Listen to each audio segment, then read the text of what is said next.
Podcast Network Asia.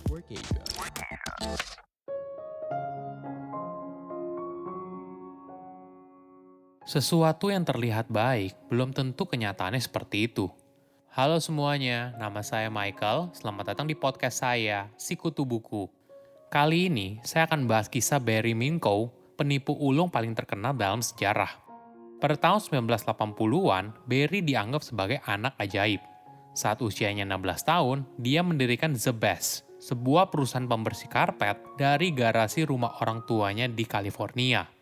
Perusahaannya berkembang pesat dan pada tahun 1986, perusahaannya melantai ke bursa saham dengan nilai valuasi mencapai 100 juta dolar atau setara dengan 1,4 triliun rupiah. Namun semua itu adalah kebohongan besar dan merupakan skema Ponzi raksasa. Barry pun dijatuhi hukuman 25 tahun dan diperintahkan untuk membayar ganti rugi senilai 26 juta dolar atau setara dengan 364 juta rupiah.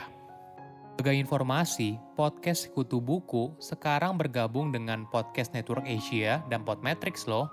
Sebelum kita mulai, buat kalian yang mau support podcast ini agar terus berkarya, caranya gampang banget. Kalian cukup klik follow. Dukungan kalian membantu banget supaya kita bisa rutin posting dan bersama-sama belajar di podcast ini.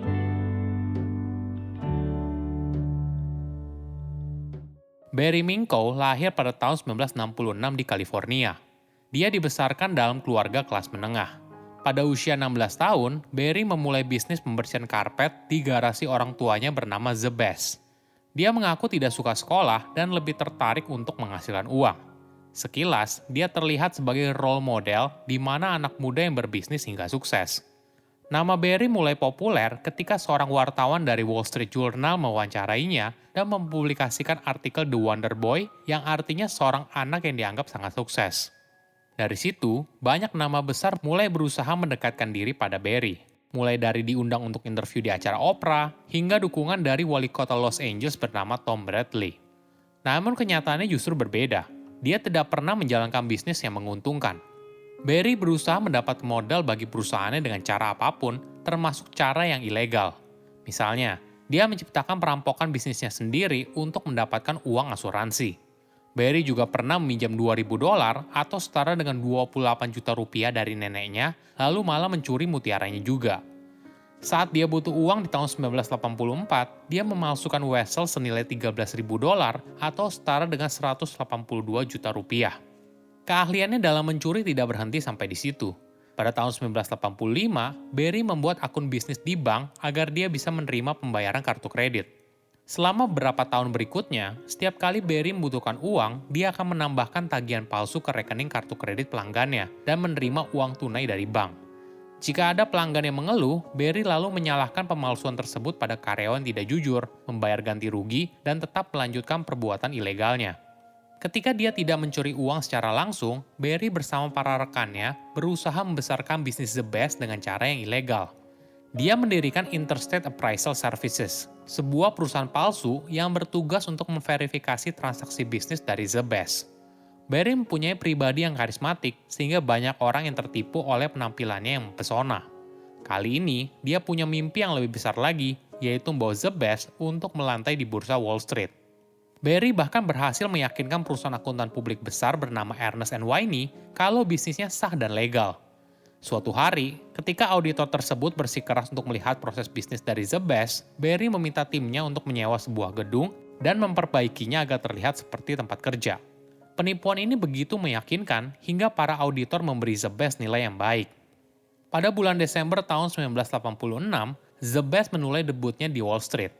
Pada bulan Maret, saham perusahaannya bernilai 64 juta dolar atau setara dengan 896 miliar rupiah.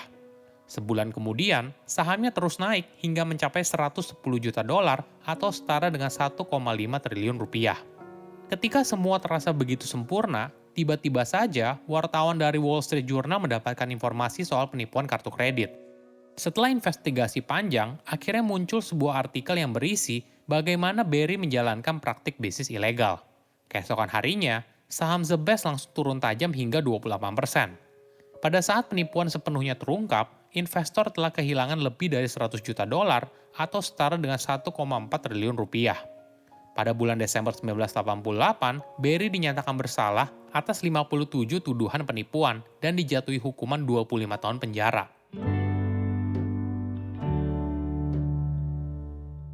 Kisah Barry tidak berhenti sampai di situ. Pada tahun 1995, dia bebas bersyarat karena sudah menjalani sepertiga dari total masa tahanannya. Ini momen hidupnya terlihat menuju ke arah yang lebih baik. Banyak orang mendatangi Barry untuk meminta saran soal investasi yang akan mereka jalani, apakah penipuan atau tidak. Seringkali, dia mendengar berbagai skema investasi yang tidak masuk akal dengan imbal hasil yang terlalu tinggi. Jika bertemu hal tersebut, Barry lalu berpura-pura menjadi investor, mengumpulkan bukti, lalu mengirimkan laporan lengkap kepada kontaknya di Badan Investigasi FBI dan komisi yang mengawasi pasar saham dan bursa efek bernama SEC. Sebagai mantan penipu ulung, Barry punya intuisi yang baik soal skema investasi bodong. FBI dan SEC sangat berterima kasih atas kontribusi yang telah dilakukannya. Pada tahun 2001, Barry mendirikan perusahaan bernama Fraud Discovery Institute. Awalnya semua berjalan lancar, hingga pada akhir tahun 2005, dia berhasil mengungkap setidaknya 13 skema Ponzi senilai jutaan dolar atau setara dengan puluhan miliar rupiah. Ibaratnya, kamu butuh mantan pencuri untuk mengungkap sebuah pencurian. Setahun berikutnya, Barry mulai menyasar perusahaan dengan model bisnis MLM atau multi-level marketing. Barry membuat laporan untuk menyerang usaha health sciences, Herbalife, dan sebagainya. Bukan hanya laporan kepada FBI dan SEC, Barry juga gencar menyebarkan laporannya kepada media. Walaupun laporannya tidak terbukti, berbagai perusahaan MLM itu akhirnya membayar Barry sejumlah uang untuk menyelesaikan sengketa tersebut. Dia semakin yakin kalau cara seperti ini berhasil untuk memeras berbagai perusahaan publik karena takut harganya semakin anjlok akibat pemberitaan yang buruk. Bukan cuma uang menyelesaikannya saja, Barry juga melakukan manipulasi harga saham sehingga mendapat keuntungan ketika sahamnya turun. Pada tahun 2008, Barry mulai mengincar perusahaan yang berada dalam 500 perusahaan terbesar di Amerika Serikat. Seorang pengusaha dari San Diego mengaku kalau developer besar bernama Lennar Corporation menipunya terkait 2 proyek pembangunan. Barry dan kliennya bahkan mengirimkan surat ancaman untuk mempublikasikan skandal direkturnya apabila mereka tidak bersedia membayar ganti rugi. Kali ini, Barry gagal. Lennar tidak bersedia membayar ganti rugi. Hingga akhirnya pada tahun 2011, Barry kembali dihukum karena penipuan dan dijatuhi hukuman 5 tahun penjara.